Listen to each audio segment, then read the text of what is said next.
A ver, Ahí está, ahí está, ahí está. bien. Este, la riqueza que tiene justamente definir a las prácticas corporales como objeto de estudios. Porque, como les estaba diciendo en el momento en que se cortó, el centro del proceso educativo, el centro del el proceso didáctico, si ustedes quieren, deja de ser el sujeto, del cual, por otro lado, se puede sostener fácilmente que no sabemos nada, porque el sujeto es la pura diferencia, o sea, no hay dos seres humanos iguales, no hay dos seres que aprendan del mismo modo. Por eso mismo nosotros abandonamos la investigación del aprendizaje motor, porque encontramos como imposible realizar una investigación de cómo la gente aprende cuando cada gente aprende de una manera totalmente diferente. En cambio, sí podemos nosotros comenzar a estudiar las características, la estructura, los modos en que se han constituido y de qué modo han llegado también hasta nosotros esas prácticas corporales en las cuales efectivamente aparece el movimiento humano. Si me preguntan rápidamente ustedes cómo nos movemos los seres humanos, yo les puedo decir en prácticas. Y les puedo decir que es preciso estudiar esas prácticas y derivar de allí una serie de consecuencias respecto de cómo enseñarlas. Claro, eso contradice casi punto por punto los postulados de la didáctica, tanto general como específica, y eso no nos gana muchas simpatías a nosotros tampoco, porque la didáctica, en la medida en que se propone enseñarle todo a todos, o mejor todavía, siguiendo a Comenio más estrictamente, encontrar un método universal para enseñarle todo a todos,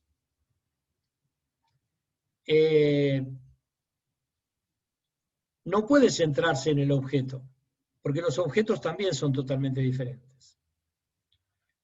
Entonces, tiende a centrarse en un sujeto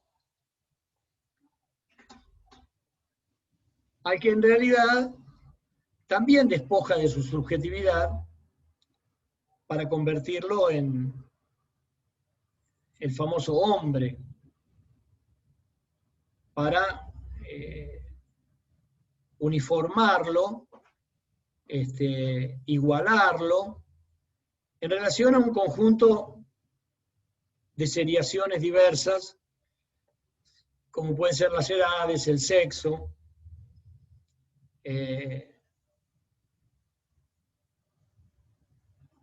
los estadios de crecimiento, de desarrollo, ciertos supuestos estadios psicológicos, etcétera, etcétera.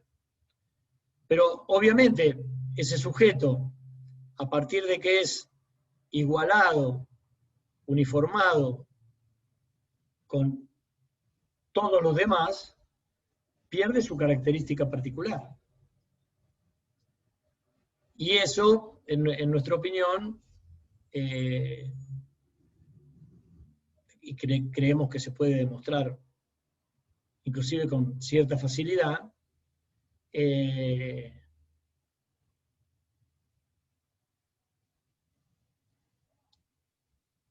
empobrece no quiero usarla empobrece la enseñanza. Empobrece la enseñanza.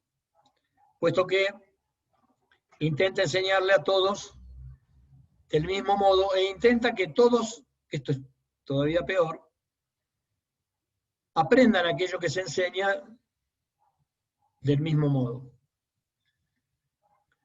Entonces,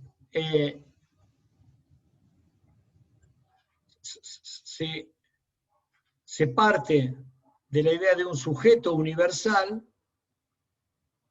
y un contenido particular que habría que adaptar al sujeto. Pero adaptarlo al sujeto, efectivamente, al sujeto en el sentido que nosotros le damos de pura diferencia, sí es absolutamente imposible.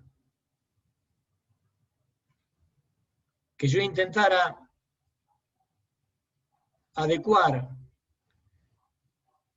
cada una de las palabras que digo a el modo en que ustedes entenderían cada una de las palabras que digo, cuando ni siquiera yo y tampoco ustedes saben de qué manera pueden entender las palabras que yo digo, es absolutamente imposible. Entonces es preciso que yo plantee una universalidad del contenido, que es lo que debe ser aprendido, y acepte que cada uno de ustedes va a aprender ni siquiera más o menos, o mejor o peor,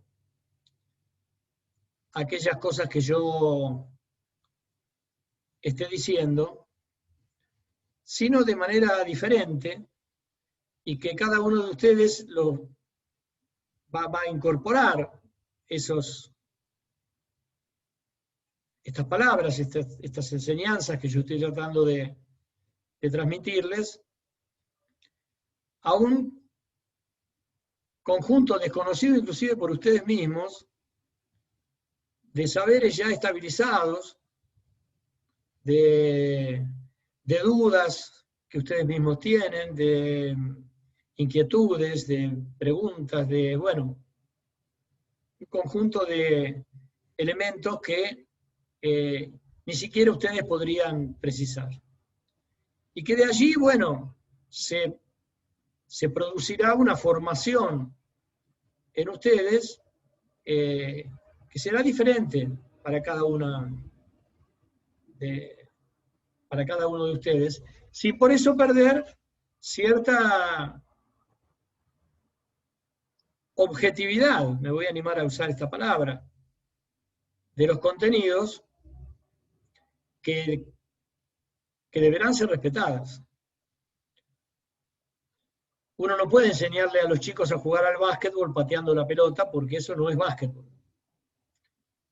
O jugar al fútbol pasando para atrás, porque eso no es fútbol. Hay entonces, empiezan a aparecer allí un conjunto de, si ustedes quieren, leyes, reglas, que indican una orientación a la enseñanza en función de aquello que efectivamente nosotros debemos enseñar. Y eso que debemos enseñar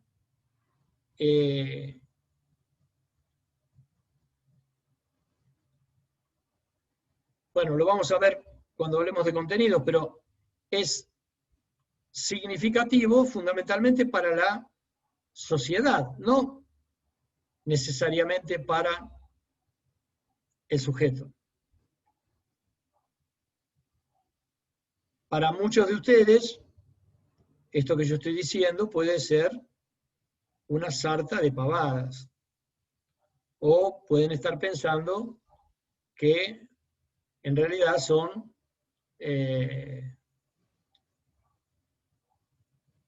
imposibles de realizar, o que tienen muy poca aplicación práctica. o que están muy bien en la teoría, pero que en la práctica no tienen ningún efecto. A otros les puede abrir una cantidad de preguntas y a algunos les puede encajar en ciertas cosas que ya han venido pensando a lo largo de la carrera, etc. Yo no lo sé y quizá no lo saben ustedes tampoco. Pero bueno, volvamos a las prácticas corporales, porque lo cierto es que el concepto, a partir de este concepto inicial, que para mí, yo por lo menos se lo adjudico a Pierre Parleva, si no me equivoco, lo leí por primera vez en un artículo de él, de 1967, o sea, hace ya muchísimos años, más de medio siglo, y a partir de ahí es un concepto que se ha extendido de manera muy prolífica, pero también de una manera muy, si se quiere, promiscua o confusa, con una serie de significados muy diversos.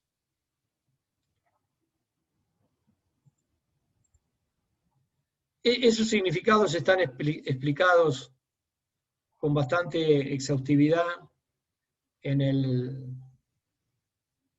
artículo que sirve de base a esta unidad, en los dos, tanto en el mío, de prácticas corporales en educación corporal, como también en el de Foucault.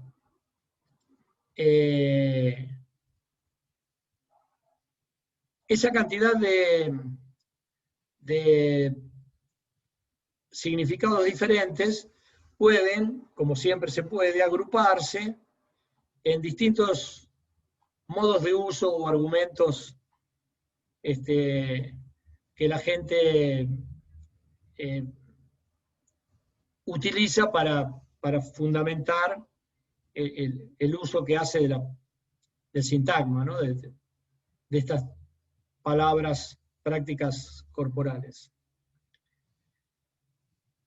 En ese sentido, también van a encontrar esto en el artículo, hay dos artículos interesantes de autores brasileños, uno de Ari Lazzarotti Filho y otro de Ana Marcia Silva, y colaboradores, muchos, en el cual intentan ellos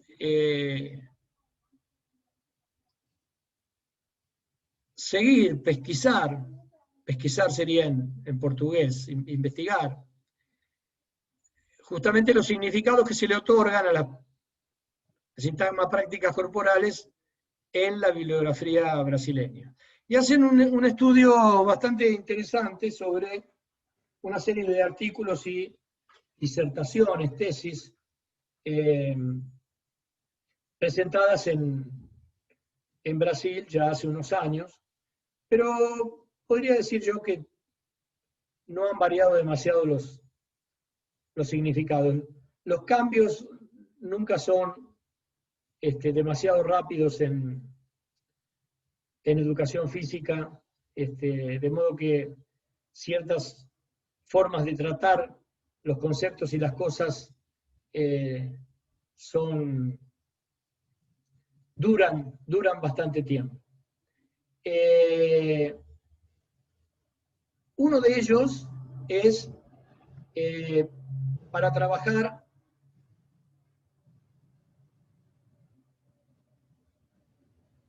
todas aquellas prácticas corporales que se consideran no hegemónicas, es decir, trabajarlas un poco como por afuera y esto tiene una carga ideológica obviamente importante, por afuera de las prácticas hegemónicas, digamos, de los juegos, la gimnasia y los deportes. Es muy común, por ejemplo, yo he discutido con algunos colegas uruguayos, el usar ahora la expresión deportes y prácticas corporales. Como antes se utilizaban actividades físicas y deportes, ahora se usan deportes y prácticas corporales. Como si los deportes no fueran una práctica corporal. En este sentido, se acepta, se plantea que las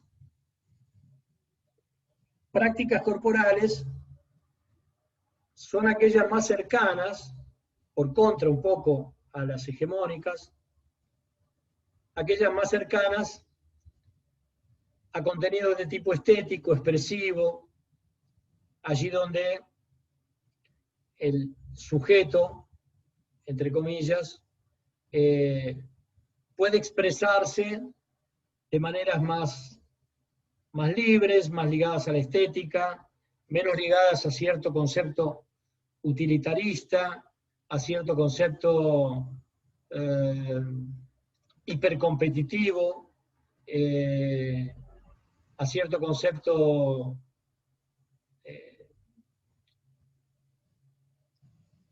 transitivo, digamos, en el sentido de que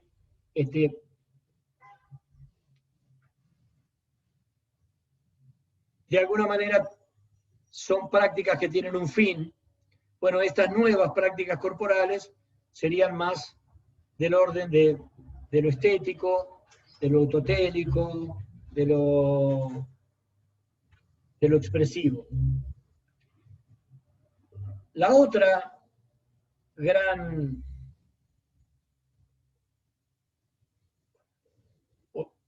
o el otro modo de considerar a las prácticas corporales es un poco el intento de encontrar prácticas corporales más adecuadas al sujeto.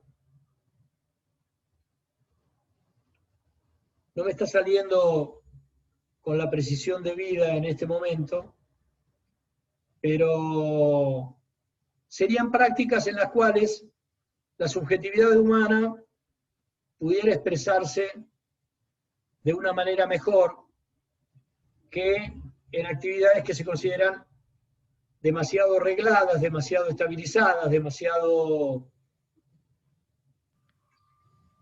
coercitivas para la libertad humana.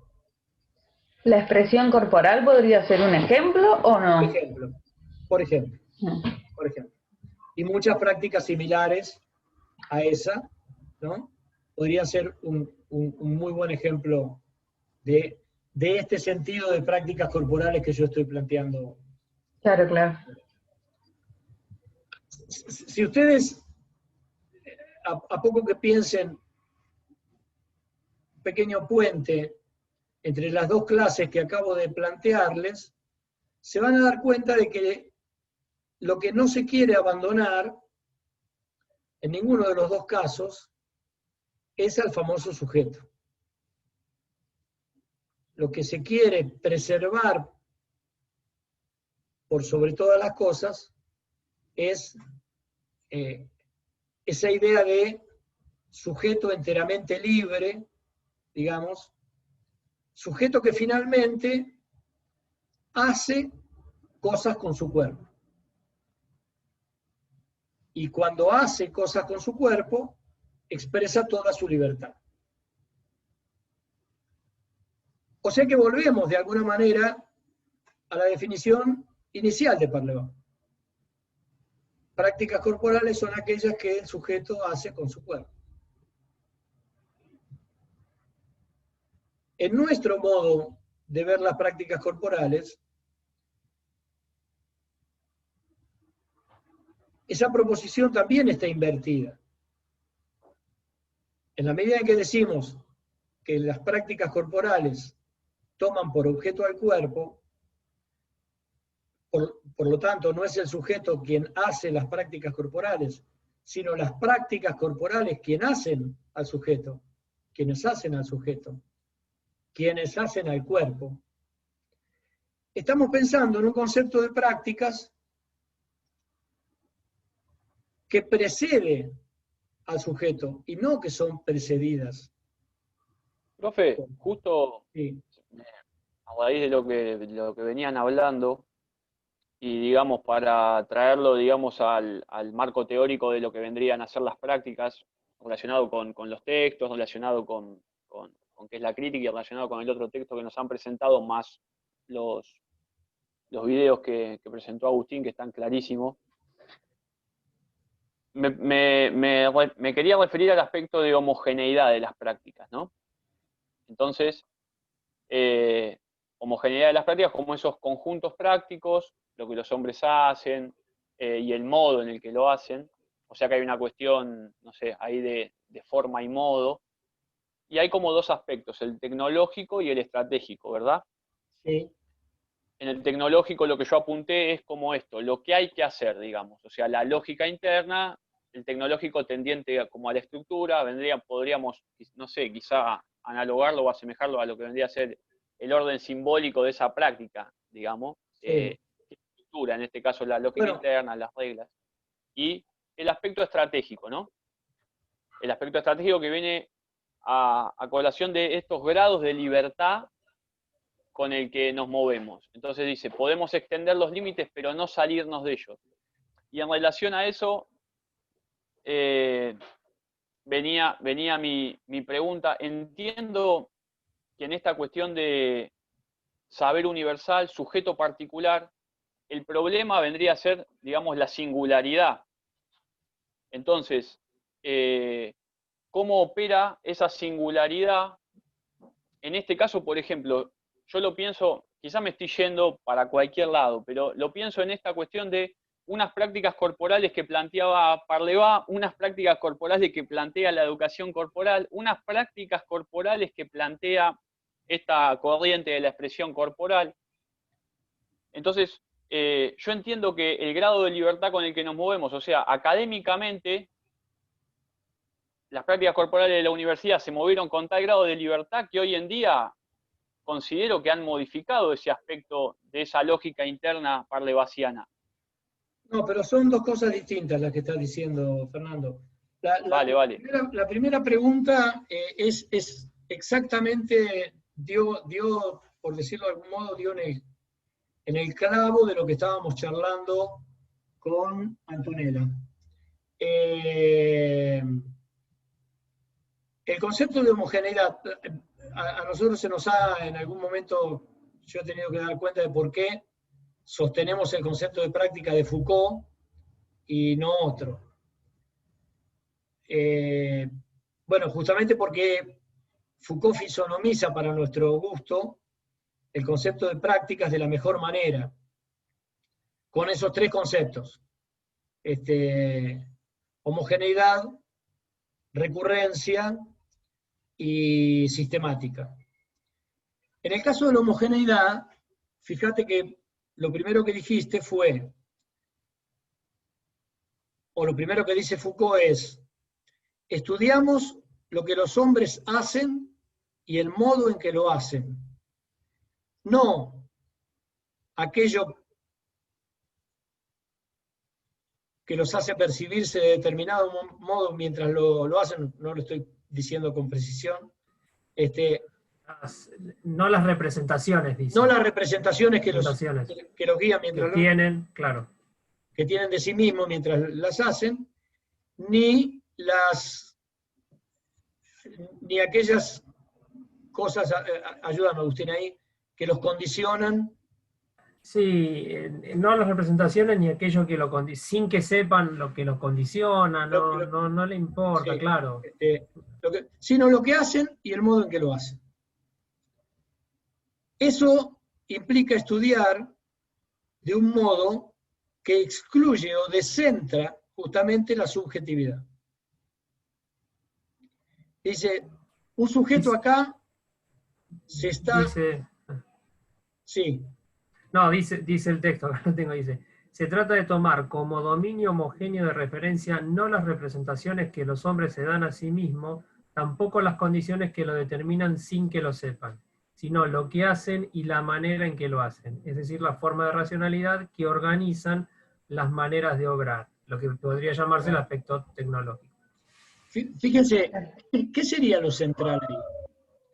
La práctica y no el sujeto. Es O como que sea, desplaza al sujeto para darle más importancia formas de a la racionalidad, práctica. la forma de racionalidad que orientan su acción. Eso es lo central, no el sujeto. ¿No?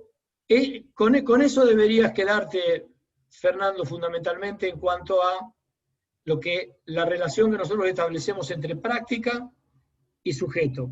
El sujeto no está prehecho, sino que se va a hacer en función de esas formas de racionalidad que orientan lo que está haciendo y que hacen que tenga que hacer lo que tenga que hacer. Si va a jugar al básquetbol tendrá que picar la pelota, tirarla al cesto, pasarla a sus compañeros, no jugar por fuera de la cancha, no sé, seguir una serie de reglas. Y eso como aspectos tecnológicos, nosotros lo tomamos en términos estrictamente educativos diciendo, bueno, ¿qué sería lo que nosotros tenemos que empezar a enseñar a cualquier grupo de alumnos nuevo, sino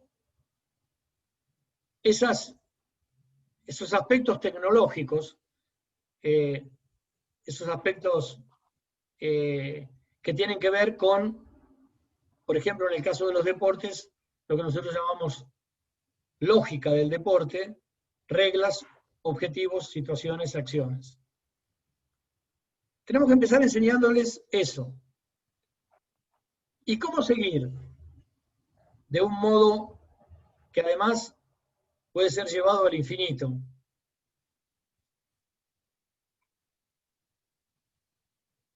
Enseñándoles de un modo que cada vez logren mayores grados de libertad para manejarse en esos conjuntos prácticos o en ese conjunto práctico particular en el que esté involucrado en ese momento. Vamos a poner de nuevo el básquetbol.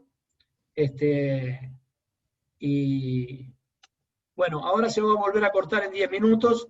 No vamos a retomar porque ya son hora y media, prácticamente hora y 10 van por aquí, estaremos llegando a hora y media, hora y 20. Y aparte nos queda otra clase más, así que de este mismo tema, de modo que la podemos continuar en la próxima clase. Esos aspectos estratégicos es enseñarle a los chicos cada vez más, para que cada vez más tengan más herramientas para manejarse con más libertad dentro de ese conjunto práctico. Un ejemplo práctico, valga la redundancia. ¿Quién es más libre dentro de una cancha de fútbol? Por lo menos cuando era el jugador que era, ¿Maradona o yo? ¿Y en qué reside ese mayor grado de libertad? En que sabe más. Ahora, también es interesante lo que plantea Fernando ahí, interpreta bien a Foucault, siempre dentro del marco de ese conjunto práctico, pero llegando a veces a modificar las reglas de esa práctica. El caso de todas las modificaciones que se han realizado en los deportes, en algunos juegos, en las gimnasias, las invenciones de Pilates, de Feldenkrais, de Gerd Alexander, de no sé, de montones, de Alberto Dallo, bueno, ¿qué han sido? Jugar sin dejar de hacer gimnasia, con modos más libres. Esto, yo se los adelanto ahora, quizás lo retomemos en la clase que viene, por ejemplo, permite pensar para la educación física, porque nosotros somos profesores de educación física, no entrenadores, y ahí hay un problema serio, porque si ustedes ven todas las prácticas corporales en los sentidos que nosotros no las usamos, en los sentidos que yo de algún modo critiqué aquí,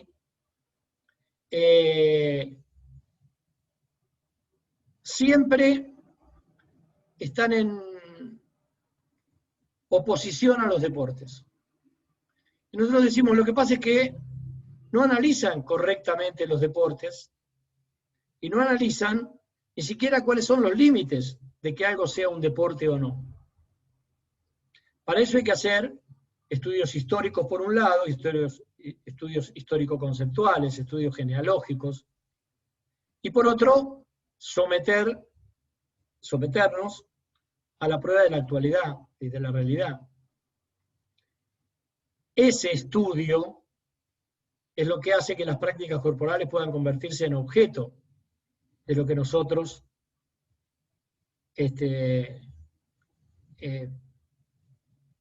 proponemos como objeto de estudio de la educación física, o de la educación corporal, mejor dicho.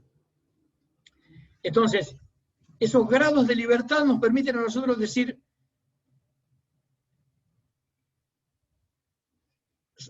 salirse de esa idea de que en la escuela con el deporte se educa, entonces no hace falta enseñar muy bien el deporte, porque lo que importa es que se eduquen. Y en el club enseñamos el deporte como se debe, con todas sus exigencias, porque lo que importa es el rendimiento y no la educación. Nosotros somos parte de una cultura, obviamente, pero también, como cuerpo, como profesores de educación física, constituimos una corporación que tiene palabra en esa cultura. Palabra que no usa, o palabra que no usa más que para plegarse a lo que otros dicen. Pero bien podríamos decir, no miren, deporte es hasta acá. De acá en adelante esto se transforma quizás en otra cosa. Quizás ya no sea un deporte. ¿Por qué? Bueno, porque no responde más a las características estructurales de lo que deberíamos considerar deporte. Pero podemos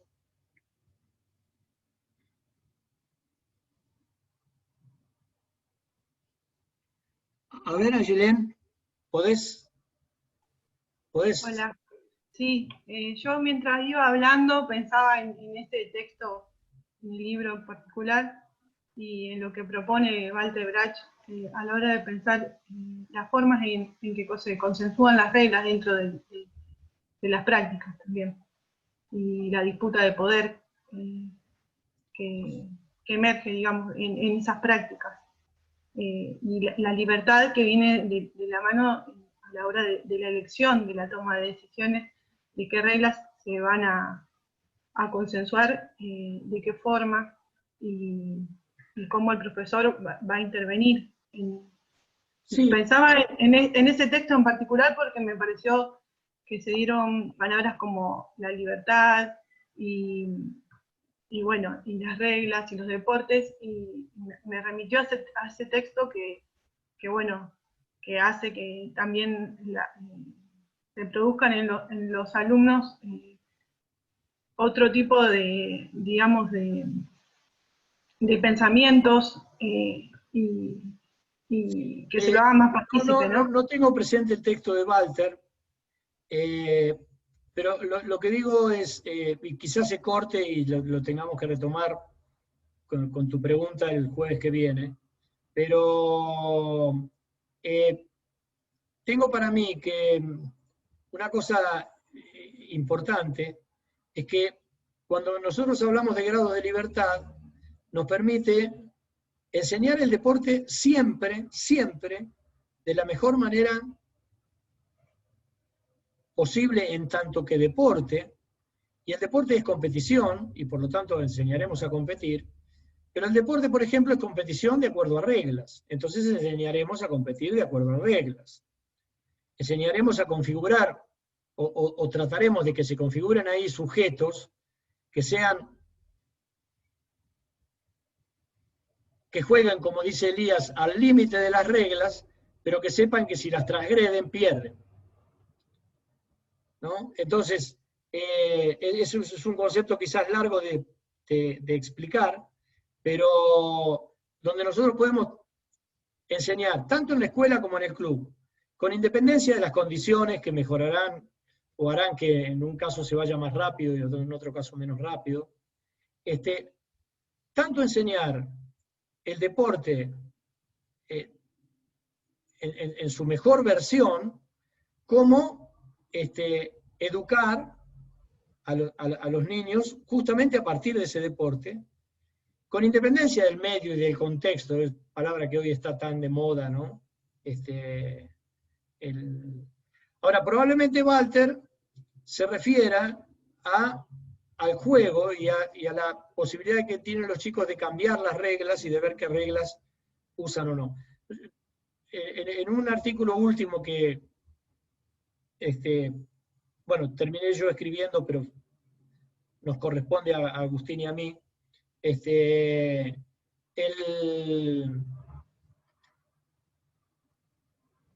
la idea es otra. La idea es que, en realidad,